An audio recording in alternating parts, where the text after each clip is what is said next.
righty. We are here this week with Derick Castellanos. Hey, you got it right the first time. Got it right? Okay. I was waiting for him. Yeah. I'm just like, did I get that? He looked at you. He was like, I'm going to analyze that Too for a many second. syllables. So Derek's in here on the platform closest to like the kids' room every day when I come in, training really hard. And Derick, right away caught my eye and just doing some of the most impressive, cool Olympic weightlifting stuff that I've seen live in the gym. And over time, I just started to chat with him a little bit and just started to scratch the surface and get to know him. And I just wanted to have him on here and kind of pick his brain about training and everything. It's just, he's a nice guy, and he's just pound for pound one of the strongest dudes I've ever seen. So Derick, what we like to usually do is give us 5 or so minute background on just yourself and where you're from and what kind of sports maybe you played, and then we'll just kind of ask questions. Yeah, for sure. So I am from DeGraff, Ohio, which is like a little plot of dirt that's a little over an hour from Columbus. I got into the weight room in high school when I realized I probably wasn't going to be very tall, so I could at least be pretty strong. I didn't really do anything structured or meaningful all through high school. I ran track, mainly the 400 and the 800, but mostly 400-meter sprints. I did very general, poor, sort of early 2000s strength and conditioning. How old are you? 36. Okay. So this would have been 2003, 2007. Finished up high school, went to the University of Cincinnati to engineering school, ended up dropping out of that, enlisting in the military. And that's where I saw both CrossFit and Olympic weightlifting for the first time. And that would have been in 2009. Okay. And I was hooked since then. So I was like, this is freaking legit. This is way better than anything I did in high school. Way better than any of the stupid, bro type lifting that I'd been exposed to. So, from there, I did a bunch of just CrossFit, weightlifting, powerlifting stuff through my military career. I got out of the Army in 2013, and I had sort of a year off-ish. I moved out to Oregon. I was a firefighter out there for a season, so fought wildland fire. Ended up moving back here to the Columbus area. I got my CrossFit Level 1.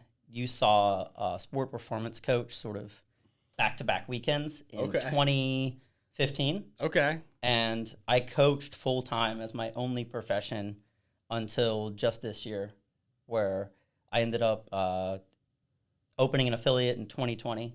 Okay. Right during COVID. So that was...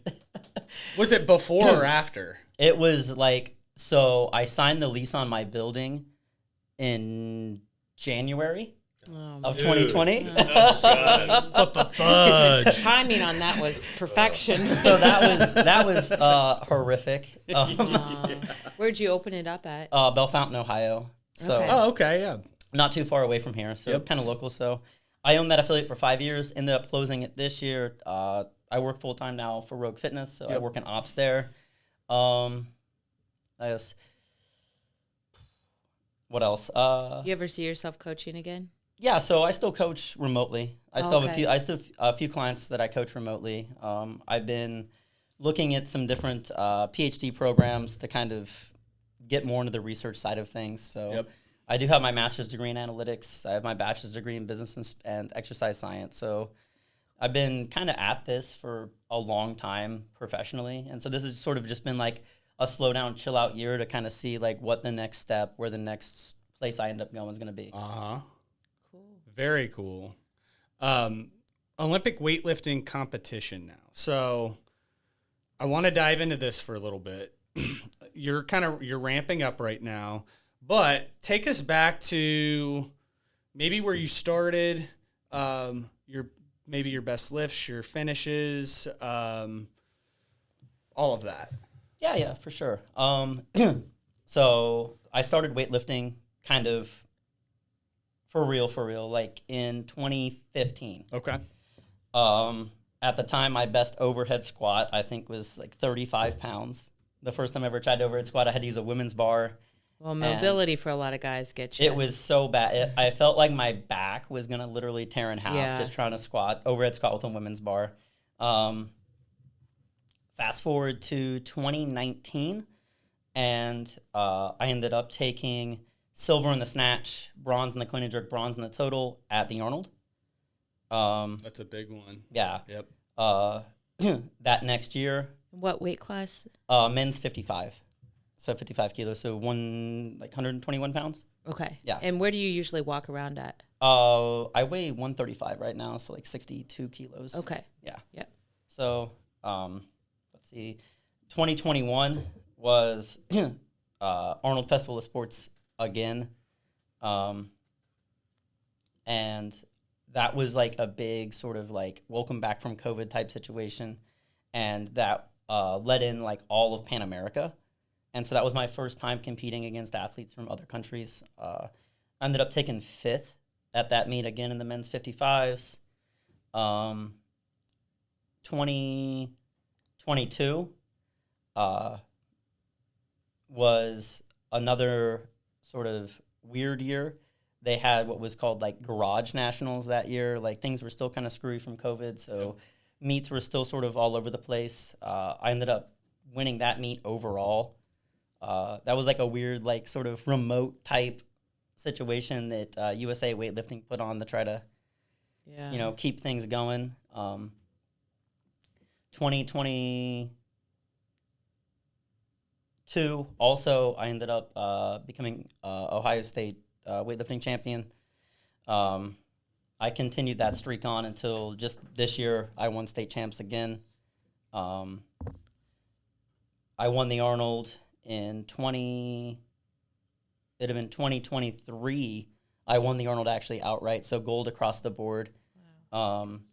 And then last year, I had a pretty decent streak. I broke the master's record in the snatch. What did you snatch?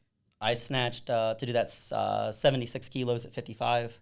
And what's pounds? Like 170 wow. At like 120 body weight. Wow. Yeah. Then I ended up winning state championships again last year also, and then in Tucson, Arizona, I took bronze at American Open Finals in the senior division officially with my debut as an old man as a master's at weightlifter. 37 or is that 30? At 35. 35. At 35. Okay. Yeah. And then again, Arnold, I ended up taking master's gold sweep and bronze as a senior. And then just this year, I became Ohio State champion again in the new weight class. I broke the old man record in the snatch twice, so consecutive attempts. I advanced that by a good number of kilos, and right now I'm ramping up for the 2025 American Open / Masters World Championships in Daytona Beach, December 4th. Wow. Very cool. Wow. Yeah, I've seen you That's a good rap sheet. working out really intently. What is a week of training look like in that progression towards a meet like that? How often are you lifting? Like, do you do? I know we talked a little bit about doing. It's a lot how I like to train now too. Like a little less, a little more frequently, and just trying to move the ball forward a little bit slower instead of trying to hit big home runs in each session. Yeah, for sure. So I had planned on actually originally, I did the Arnold for fun after winning finals because I thought that's kind of like the swan song in weightlifting. Like making finals is so hard now with how the qualification totals are, let alone standing on the podium as a senior at my age. Like most of the guys I'm competing against are 20-somethings. Yep. So I did the Arnold for fun. I thought I'm going to be done with this. Like I said, ended up closing my physical space, coaching remotely, working at Rogue. I was kind of just taken a long break, and then I kind of convinced myself to do states. Ended up winning, advanced the snatch record by a couple kilos. And so that sort of invigorated me, like, let's try to get after this. So I started the prep, sort of right after that, which gave me a long runway. And so it started out just super general, but obviously getting heavier and more specific as I get closer and closer to game day. But training just with more days, so 5 to 6 days, but each session is smaller in magnitude, to where it's like I never feel super beat up from any one individual session. Yep. And I'm just able to stack a bunch of good bricks on top of each other without hurting myself. Like the big thing now at my age versus when I was, earlier 30s, late 20s, is I could come in and just, basically train like a complete degenerate, have multiple misses, go to maximum almost each and every single time I touch the barbell, and it wouldn't hurt me. Now it's just sort of training more intently to manage previous injuries, working with my physical therapist, working with my coach, and just dialing each session in to where it's like everything is building towards like the summation of this meet, and no one session is going to be like this breakthrough insane thing. So It's like keeping the eye on the prize. Like, I don't care what I lift in the gym. I don't care what my training total is. I don't like all that matters for nothing if we can't put it together on the platform and have a great showing there. Yeah, I was hearing someone like a coach talk recently about just especially like going into longevity or as you get a little bit older, like in the gym, it's like whatever your endeavor is or whatever you're training for, it's like stimulate, don't annihilate. Yeah. So just slowly move the ball forward, right? I mean, you just don't have, even at any age, you probably should not annihilate yourself, but you can get away with it the younger you are. But, if you're training long-term or if you have a long-term goal, like if you annihilate yourself too much, you're going to start to go backwards or get injuries or things like that. So, and it's funny how like bullheaded we all are. Like I know I say that to Brandon. It's hard for me. I finally have started listening to it. I think he believes it, but it's hard for him to take it on himself. And I really noticed that almost the most during COVID. So Brandon's mom, how old is she now? 67. Okay, so during COVID, like what? Probably like in the height of it was 5 years ago. She was 62, and I remember I thought she looked. I'm like, Diane, what have you been doing? You look really good. She's like, I've only been able to work out like 10 minutes a day, and I'm like, whatever you're doing, it's better that they tend to do a little bit more longer workouts at her CrossFit gym, kind of like kill you, but everybody's kind of like pacing themselves through it, and it's just a different way of working out. People get used to it, but I remember that like a light bulb going off because I'm going to be 45. And I was 40, turning 41, and I'm like, there's something to this. There's something to training more frequently, but not that much, that keeps like a youth to your body, some pop in there. And it's like all of us old school, worker outers that we don't necessarily need to be like CrossFitters, but we're just so used to like training so hard. And that's the only thing that feels like enough. But I think, I like my mom's gym. They do good stuff there. Don't. No, I'm not. I like them too. Yeah. I like them too. It's just They're I train your mom 3 times a week now, and I see her settle into a pace, and I'm like, nope, we're not doing that because I think she needs. I understand what you're saying. Yeah. Stimulate, not annihilate, but also don't walk. Well, here's Run the thing. a little bit. Here's the thing that I think when you're looking at training too, like. So in those earlier training sessions when you're in your late 20s, you were still building a lot of strength. Like you're not able to tap quite as deep into your nervous system as you can now. Like so you're on the way up and you're finding your edge constantly, and there's that process of doing that, and then there does become a time where it's like, okay, that's you're doing that. And then as you get older, like you can't do that often. You have to just like wake it up. And then if you have a big moment like the meet, then it's like, boom, you can hit that. And then now it takes a long time to come back down. That's at least how I see it. Like you have that time when you're young, you're more resilient to it, but you also haven't, when you first get a barbell on your back, like, all of a sudden, 135 is like, really hard, and then you get way into it, you've got a couple more plates on there, and you're tapping way deeper into your nervous system. Yeah. No, I mean, I'll, like your whole story, what I think super impressive, I mean, from the time that you went to school at University of Cincinnati or went into the military, like life throws you a curveball and you're like, all right, I'm going to go into the military. This isn't working out. All right. I opened a gym during COVID. No big deal. I'm going to like compete in this and work here for a second. It just seems like you adjust really quickly. It's really neat.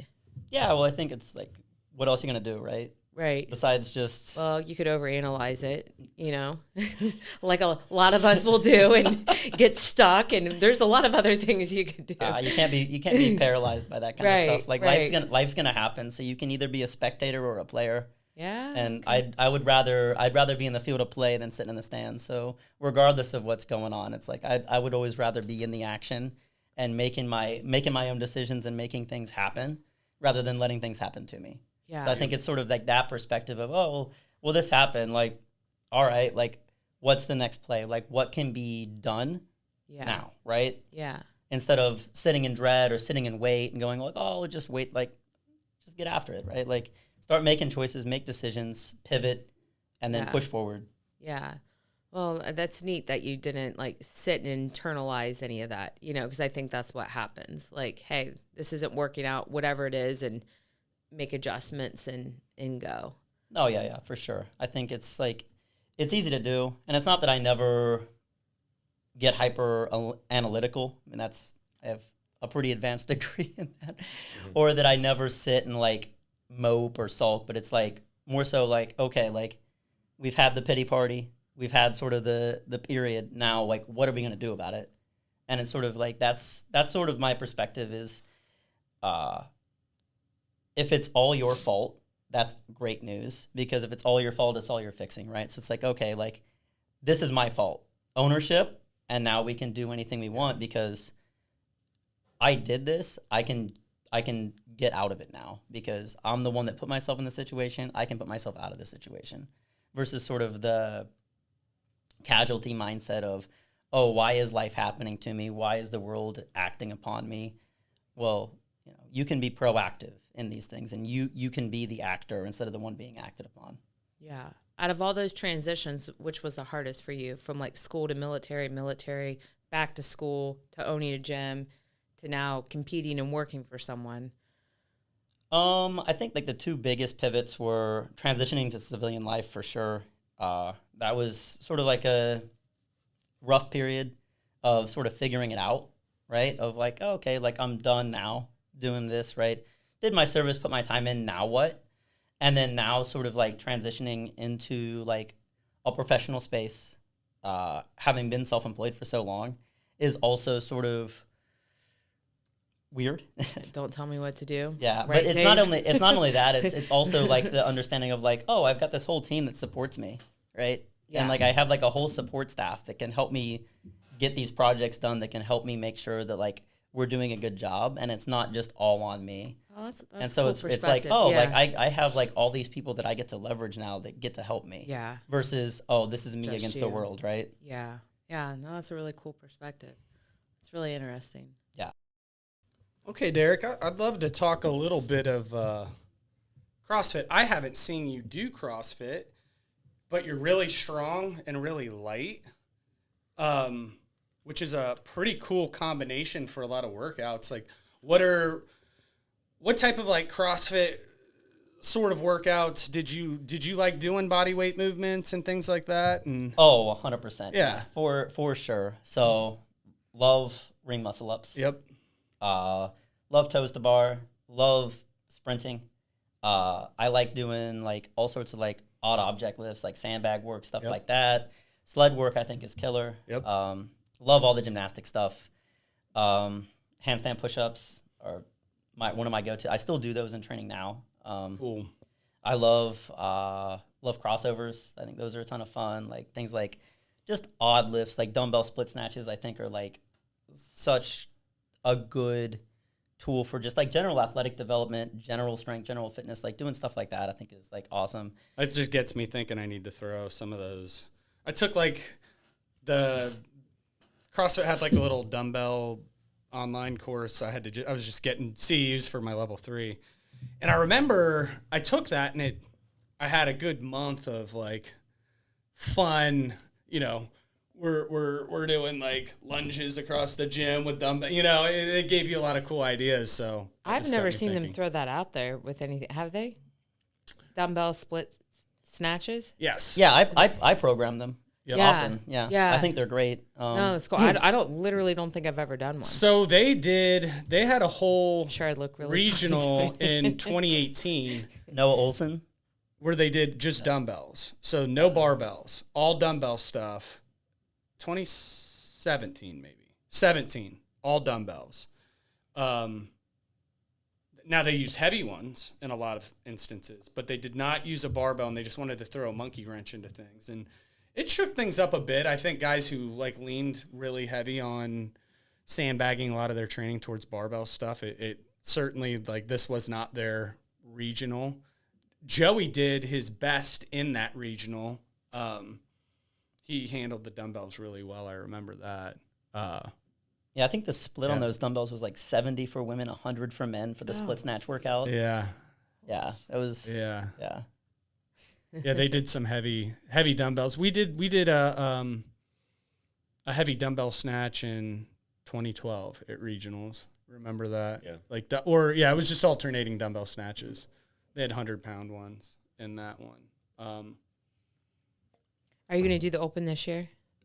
No. It's probably too much. I mean, you're going to do the Arnold again, and yeah, I'll probably do the Arnold again. And like CrossFit for me was always sort of the come down. It was like something that I had no interest in competing in. Yep. And so because of that, it was always just fun. Yeah. It was always just for fun. There was never any pressure, never any stress. And it was Sure. like, I also quickly realized like, it doesn't matter how strong I get at my body weight. It's like, at a certain point, like if I want to push something to a higher level, if I do want to try to compete at the highest level in a sport, I realized like just my basic anatomy was not going to allow me to be very high level weightlifting in a weight CrossFit. class style sport is a better 100%, fit. yeah, because it's like no matter how good I get, going against somebody that's 200 pounds and 5'9" is just like, you're just running your head into the wall, you know? And so it's like, I feel like a lot of like us, like lighter, smaller guys quickly, realized that like the days of, one of the OGs, Chris Spieler, like being able to make a solid run in it, it's like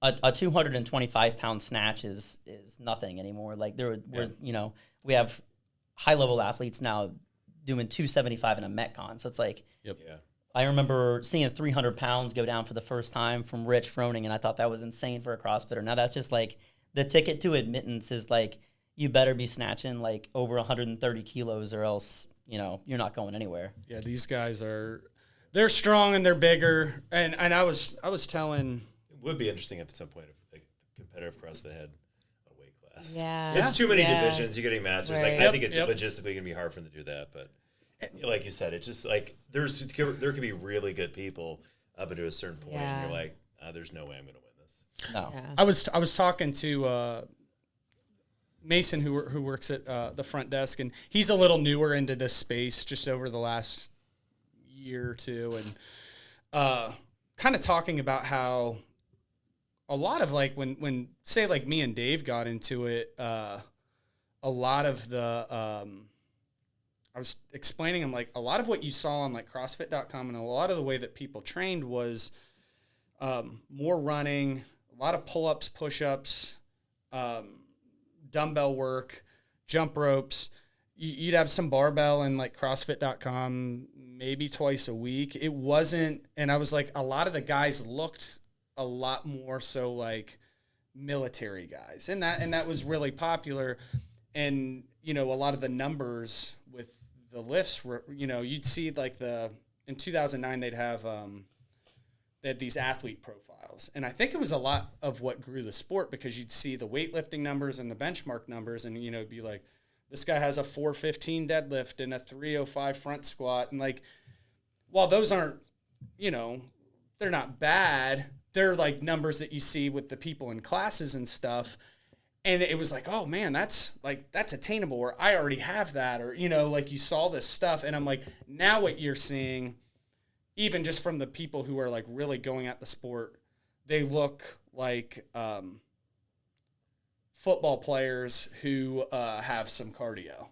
You know, that's what I'm seeing. No, now, for sure. you know? I think that's also kind of like the reason High Rocks is becoming so popular is like the barrier to entry on being able to run a couple laps, push a sled, and do some lunges is, you know, really, really low. Yeah. Like, we can talk judging on the wall ball standards. But yeah, it's like throw a ball, do a bear crawl, and run a lap around the gym. And it's like most people that are ambulatory can do that. So it's like a low barrier to entry. Whereas like I think CrossFit has gotten to the point where it's like the athletes are so good that it's sort of just like an unattainable sort of thing. It's like I'll never get there, right?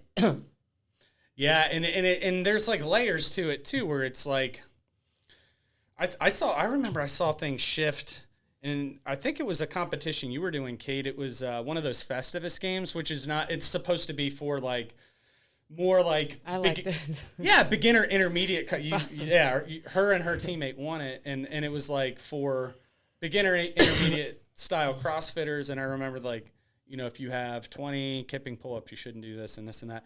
But I remember seeing people who couldn't, you know, do like full range, like toes to bar.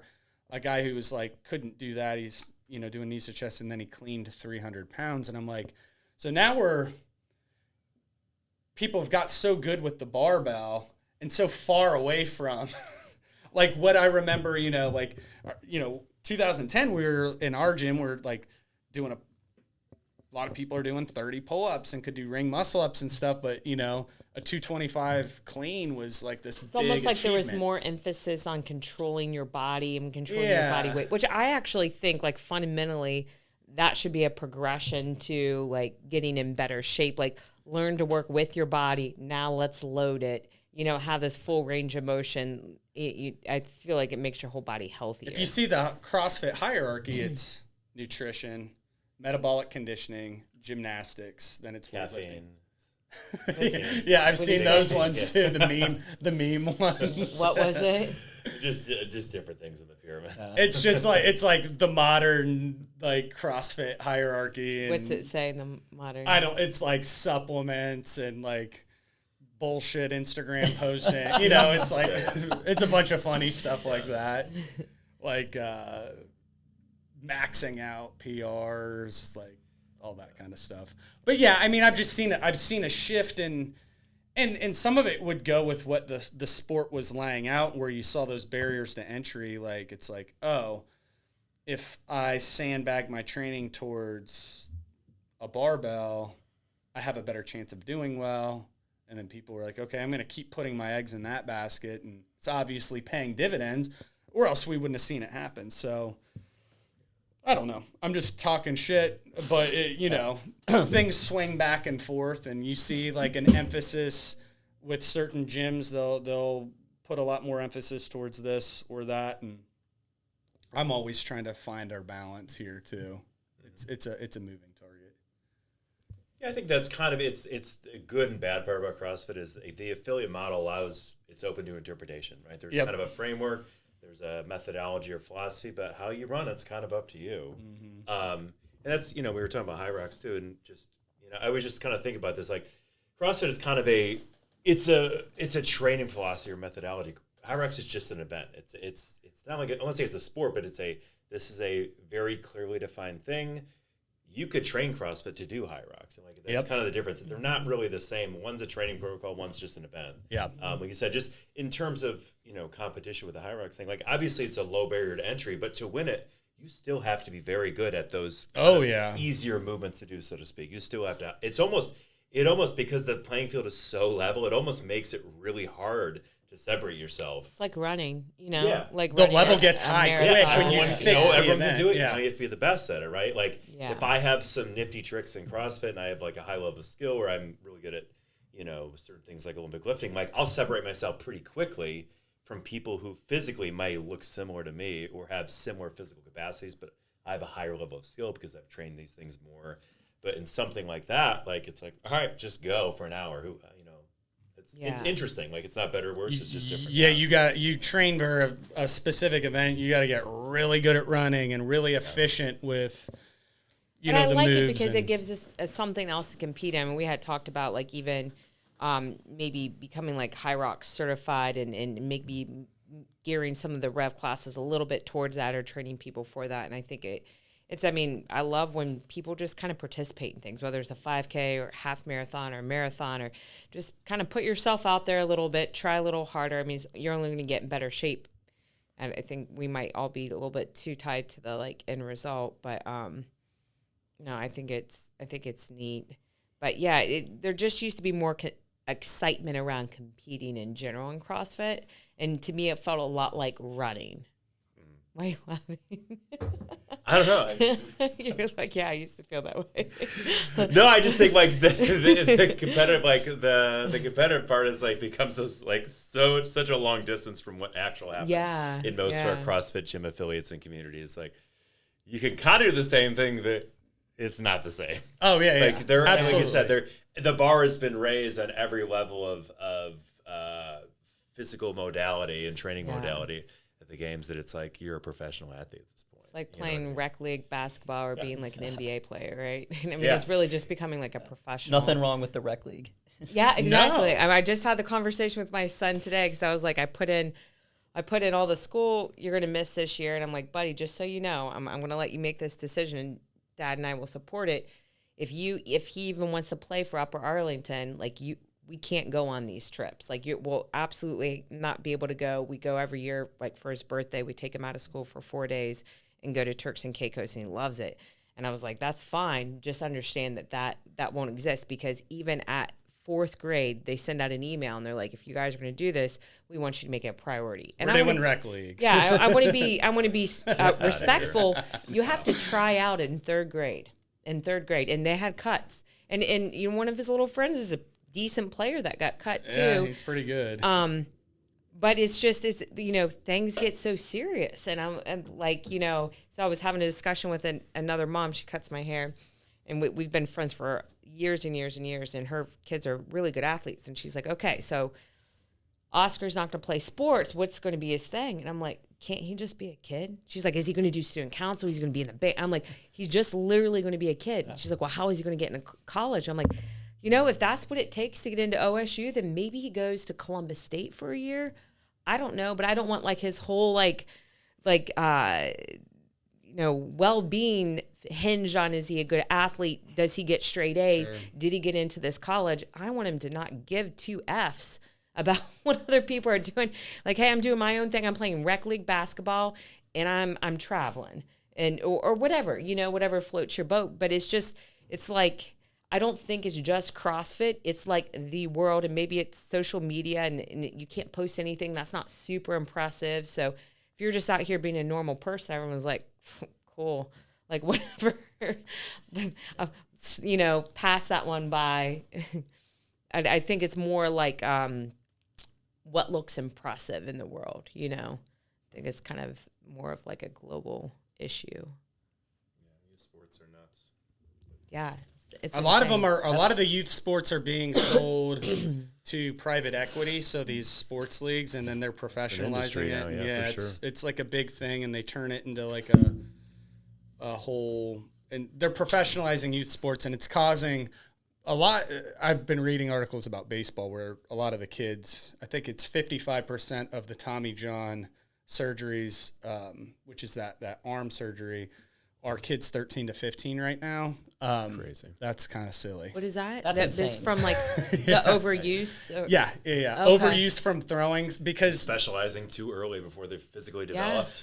because the showcases for baseball now are based on like velocity training, and they do this weighted ball stuff. Oh, jeez. And then you they put that pitch on like a lot. 10-year-old arm. Yeah. And they're super hypermobile. I mean, they're like not strong enough. Yeah, and their all bones that. won't even break. Like our son got like a bow fracture where they just like bow out, so it makes sense. All that like strain on ligaments and tendons and. But the pro guys, they're starting to see like, hey, we might have a problem with our game because pitchers aren't lasting very long, and they're not able to pitch for very long. So if you look at pitchers in the past, they throw all these complete games. Well, they were pacing themselves, and it wasn't necessarily their ability was so far off of what the guys, like I saw John Smoltz, who's a great pitcher when we were kids. He's like, dude, I could throw in the upper 90s. He said, I didn't do it because and he's like, and I had a 20-year career. He's like, if I would have done that and tried that Nolan Ryan shit, like, he's like, there was only one of him during my era for a reason, because he was a freak. He's like, if I would have tried to throw like that every game, he said, I would have lasted like 2 years. So yeah, it's interesting. We'll see if things swing back a little bit the other way, you know, and they maybe change rules or something like that. But so like Derick, when you train people, so I know Derick does some online training, so I'll give him a little plug. And what's your company here? Yeah, so you can find me at Derick Castellanos. That's Derick, Derick Castellanos on Instagram. Feel free to drop a DM there, or for any coaching, like coaching requests, consults, anything like that, weightlifting, CrossFit, sport performance, nutrition, or just to kind of chat with me about any problems you're having, you can drop a line to at philosophicalweightlifting.com. Fill out our contact request form, and we'll get back with you on there. And what do you like? What type of clients do you like? What do you like? What's your thing? Like everyone's got their. What type of guru are you? Yeah. Oh, what kind of? I'm actually really into functional patterns. Okay. Oh yeah, That's a joke. Oh, I was like, okay. I'm like, not that guy. No, I'm like, not okay. that guy. I'm like, Edit I've that out. seen that. We all thought you were serious. I only know because I did. I know who you're talking the Ido Portel guy. Yeah, Oh, yeah. I'm like, God. I know who you're talking about. Okay. Horrific. I'm like, I've never seen you do any of that shit. It's my secret sauce. Okay. Conor McGregor. Yeah. Honestly, like, I love clients that like to have fun. Okay. Like, no matter what level you're at, I've trained clients from, 7 to 70. Everybody from youth athletics to, people getting up there in years that are just trying to stay healthy. I've produced D1 athletes, CrossFit regional athletes, weightlifters at the national level, powerlifters at the national level. I really just like athletes that like to have fun, that love training. So like that's sort of like what motivates me.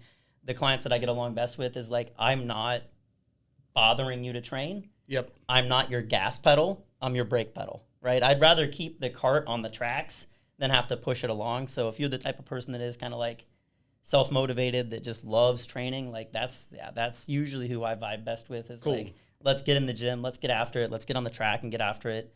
Like, let's push it. And then let me sort of be the safety for you versus sort of the external motivator. Like, I find that, like, if you need that, you probably, talking about longevity, you're not going to last long enough doing this to get very good, unfortunately. Yeah. Like, you have to have that inside. Kate does better with those people. I know. It's just you need someone to like stay on somebody. Yeah, that's actually where she comes in. But well, then we get to I some understand psychological issues, and Yep. that's what I like to help people out. I mean, it always is in between our ears, but like whether you're overtraining, undertraining, or whatever issues you have, it's. It's nice to pull up your True Coach or whatever Yeah. thing you use, and then the person has like done their lifts and put their videos Yeah. in. And Yeah, first that makes it a lot easier. they've It's done also, it, and you're not like, okay, so it's been 2 weeks, and we've got 3 workouts in, and You're doing great. Yeah. But the other side of it can be just as hard too. People want to overtrain. They're always like battling injury or getting sick, getting worn down. I mean, that's a whole nother animal, and that's Both suck. Yeah. yeah. It sucks trying really hard to motivate people, and it sucks trying If you're to somewhere in the middle, bring go it to back Dave. from the brink. Yep. I guess It's just to never- answer that question, there are no good clients. Exactly. Just kidding. And that's a quote to end on, right? Yeah. Well, hey, Derick, we're running out of time. We got to get Kate into class, but dude, you've been awesome on here, man. No, loved sitting and talking some shop with you guys. Yeah, appreciate you coming on, and good luck in the meet coming up. Yeah, we're going to crush it. Cool.